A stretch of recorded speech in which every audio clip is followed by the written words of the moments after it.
టీటన్ పుణ్యం కోసం వెళ్తే పాపం చుట్టుకుందనే నానుడికి ప్రయాగరాజు సరిగ్గా సరిపోతుంది. ప్రపంచంలోనే ప్రసిద్ధి గల ఆధ్యాత్మిక వేడుకగా పిలువబడుతున్న మహా కుంభమేళా ఈ నెల 13న ఉత్తరప్రదేశ్ లో ప్రారంభమైంది. ఫిబ్రవరి 26 వరకు 45 రోజుల పాటు సాగే ఈ క్రతువుకు దేశ విదేశాల నుంచి సుమారు 50 కోట్ల వరకు హాజరవుతారని యూపీ సర్కార్ అంచనా వేసింది.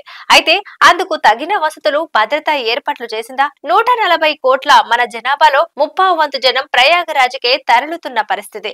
ఈ 3 రోజుల్లోనే సుమారు 6 కోట్ల మంది సందర్శకులు వచ్చినట్టు వార్తలు. గుడి వద్ద వందల మంది గుమిగూడితేనే వారిని క్రమ పద్ధతిలో పెట్టడం ఒక పెద్ద సమస్య. అలాంటిది కోట్ల మంది సందర్శించే ప్రాంతం, అక్కడి పరిసర వాతావరణం ఎలా ఉంటుందో ఊహించుకోండి. ఏదైనా ప్రమాదం తలెత్తితే జరిగే నష్టాన్ని అంచనా కూడా వేయలేం. 12 ఏళ్లకు ఓసారి వచ్చే ఈ మహా కుంభమేళాలో భాగంగా గంగా, యమున, సరస్వతి నదులు కలిసే త్రివేణి సంగమంలో భక్తులు స్నానాలు ఆచరిస్తే పుణ్యం వస్తుందని, ఆయురారోగ్యాలు సిద్ధిస్తాయని ప్రజల నమ్మకం, ఆధ్యాత్మికవేత్తల ప్రచారం కూడా. అయితే ప్రజల విశ్వాసాన్ని మూఢత్వంలోకి తీసుకువెళ్లే తీరు పెరిగింది. మోడీ అధికారంలోకి వచ్చిన ఈ 10 ఏళ్లలో ఇది మరింత రెట్టింపైంది. 10,000 ఎకరాల్లో ఏర్పాటు చేసిన మహా కుంభమేళను 55 పోలీస్ స్టేషన్లు, 45,000 మంది పోలీసులతో భద్రతను పర్యవేక్షిస్తున్నామని యోగి సర్కార్ చెప్తోంది. కానీ వైద్య సౌకర్యాల పరిస్థితి ఏమిటి? నామమాత్రం. ఇప్పటికే చలికి తట్టుకోలేక 11 మంది చనిపోయినట్టు సమాచారం. దీన్ని ప్రభుత్వం కొట్టిపారేస్తోంది. ఈ మేళాలో వివక్ష కూడా బయటపడింది. సీఎం యోగి కమ్యూనిటీకి చెందిన వారికే అక్కడ సకల సౌకర్యాలను కల్పించి మిగతా భక్తుల్ని గాలి కొదిలేసింది. పుష్కరాల్లో మునగండి, పుణ్యం తెచ్చుకోండి అంటూ ఆర్ఎస్ఎస్, బీజేపీ పరివారం ప్రచారం చేస్తోంది. కానీ నదిలో మునిగితే నీళ్లు కలుషితమై రోగాలు వస్తాయని శాస్త్రవేత్తలు చెప్తున్నారు.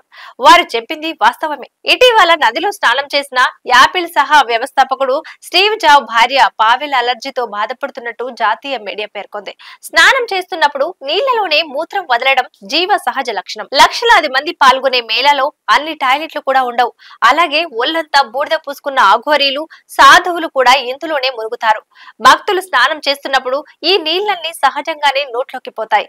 అది పవిత్ర జలమా? పుష్కరాల్లో మునిగితే పుణ్యమాట దేవుడెరుగు, అంటువ్యాధులు రావటం మాత్రం ఖాయం. పుష్కరాల్లో మునిగితే పుణ్యమాట దేవుడెరుగు, అంటువ్యాధులు రావటం మాత్రం ఖాయం. ఇటీవల తిరుపతిలో జరిగిన ఘటన గుర్తుండే ఉంటుంది. వైకుంఠ ద్వార దర్శనం టోకెన్ల జారీ చేసే కేంద్రం వద్ద తొక్కిసలాటలో 6గురు చనిపోయారు, అనేక మంది గాయపడ్డారు.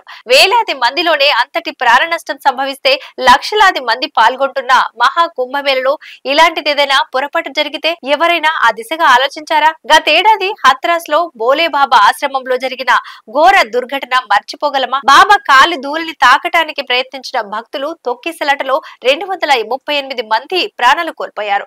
ఇది వరకు జరిగిన ఉజ్జయిని, నాసిక్ కుంభమేళాల్లోనూ పదుల సంఖ్యలో చనిపోయారు. 1954 నుంచి జరుగుతున్నటువంటి ఇలాంటి మేళాలు, కార్యక్రమాల్లో 2,000కు పైగానే మరణించినట్టు సమాచారం. మతం వ్యక్తిగతం, విశ్వాసాల్ని కాదనలేం. ఎవరి విశ్వాసాలు వారికి ఉంటాయి. కానీ వాటిని యథేచ్ఛగా ప్రేరేపించి లబ్ధి పొందాలనుకోవటమే ప్రమాదకరం. కేంద్రంలో బీజేపీ, యూపీలో యోగి సర్కార్ చేస్తున్నదే. శాస్త్ర సాంకేతిక పరిజ్ఞానం పెరిగే కొద్దీ సమాజంలో ఆరాధన, విశ్వాసం తగ్గాలి. కానీ ఆచరణలో అందుకు భిన్నంగా ఉండటం ఆందోళనకరం. ప్రజల్లో తరతరాలుగా వారి మెదళ్లలో నాటుకున్నటువంటి విశ్వాసాల్ని వ్యాపార సరుకుగా మార్చిన పాలక పార్టీల నేతలు పుష్కరాలు, ప్రత్యేక దర్శనాలు, మేళాల పేరుతో వారిని స్వార్థ ప్రయోజనాల కోసం వాడుకుంటున్న పరిస్థితి బాధాకరం. ప్రజల బాధలకు దేవుడు కారణం కాదు. ఆ వైపున ప్రజల్ని మళ్లించడం భావ్యం అంతకన్నా కాదు. ప్రజల కష్టాలు తీర్చాల్సింది, కన్నీళ్లు తుడవాల్సింది ప్రజలు ఎన్నుకున్న పాలకులే. 1990లో వచ్చిన ప్రపంచీకరణ విధానాలు ప్రజలకు ఉపాధి అవకాశాలు తగ్గించాయి. వీటిని అనుసరించిన